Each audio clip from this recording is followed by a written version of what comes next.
Hi, my name is Brian Johnson, and I'm one of the pastors at Williamsburg United Methodist Church, and this is our midweek video talking about faith, life, something that's going on in the world. Today, I want to talk about something we're studying right now at Williamsburg United Methodist Church. Right now, we are in the middle of studying the book of Acts in these weeks after Easter Sunday.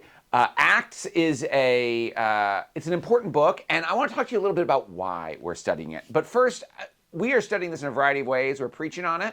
We have got this reading plan that we've given out on these bookmarks with a daily chunk of the book of Acts that you can read, so that over the next several weeks, we can all read the whole book of Acts together. You can go to williamsburgumc.org/Acts. If you haven't started yet, there's still time. It'll take maybe 20 minutes to catch up to where we are today. And so we're reading this story together. Why? Why are we doing that? Why are we taking the time to study this particular book of the Bible? Well, the story of the book of Acts is the story of God's people joining in the work of Jesus. Acts is a story that tells us a little bit something about who we are and who we're supposed to be and who God calls us to be. So the book of Acts happens, it's the story of the earliest church in the days, months, years after the death and resurrection of Jesus.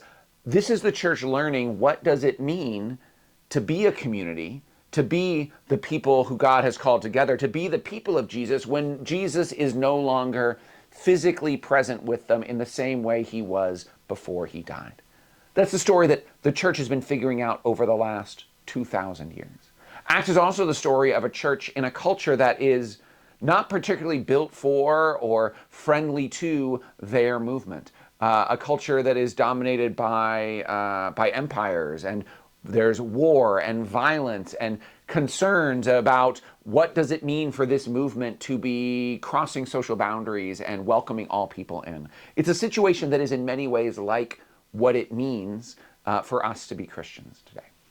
The book of Acts is a story about how God continues to move in us, through us, and among us. And it's worth studying because it invites us to have the same kind of energy that the early church had.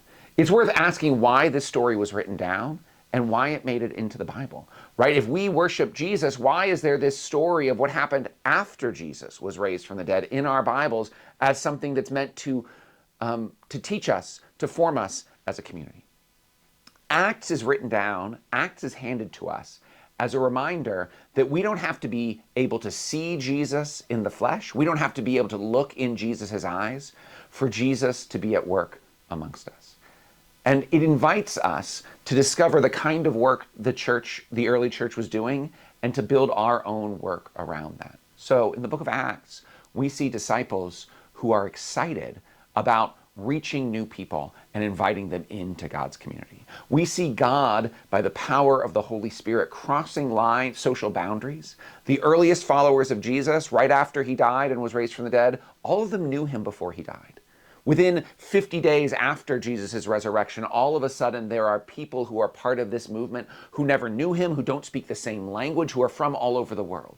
Within a few years, the movement begins to cross social boundaries, and people who are very different from them get welcomed into this thing called church, and then they have to figure out how to live together. What does it mean for someone to become part of the church and they don't have to be just like us? What does it mean for us to follow where God leads, even if that makes us uncomfortable? What does it mean for us to be people who are interested in doing the kind of work Jesus did, feeding the hungry, healing the sick, bringing hope for the hopeless, preaching good news to the poor? In the book of Acts, in the parts that we've read already, we've read through about chapter 6 right now in our reading plan. In the parts we've read already, we see the disciples doing the kind of stuff Jesus did. The apostles, these new leaders of the church, they're healing people like Jesus did. They're feeding people like Jesus did. They're sharing everything they have in common. They're struggling with difficult challenges and building a table, setting a table at which all people are welcome. What does it mean? What might it mean for us to be the kind of church who lived that example? What might it mean? And the Williamsburg United Methodist Church does such an amazing job of caring for people, of caring for our community, of welcoming people, of reaching new people, of seeking to be part of the work Jesus is doing. Acts calls us to do that and to join in that even more. Acts calls us to imagine that when we do those things, we're joined with Jesus and that it's Jesus who is working through us. And so I hope you'll take time to study the book of Acts together with us, because it's an invitation to be a church that is on the move, to be part of the work God is doing of turning the world upside down in love, in mercy, in justice, in peace. I hope that you'll discover that this story isn't just a history, it's an invitation to be the kind of church that is desperately, passionately seeking to join with the Jesus who is on the move in our world. We are invited to tear down walls, to build bridges, to reach new people, to allow folks to come to us and challenge us and be transformed by their presence among us. What would it look like if we were willing to give up some of the things that we prefer for the sake of everyone being welcome at the table? Acts challenges us and calls us to that. So I'm excited to study this book together with you. I'm excited to join in the journey together with you. I am excited to be part of a church that is excited to follow where Jesus leads, to join in the work Jesus is doing, to discover how Jesus is at work through us. Jesus is still getting stuff done in the church, in our lives, and we get to join in that work. That's the story of the book of Acts. I hope you'll read along with us. Find one of these reading guides, check it out online. Join us for worship, join us for Bible study. We're looking at it a lot over these next few weeks, because we believe we're invited into a journey in which God is making all things new, because we have a part to play in God's story of love. Peace. You are loved.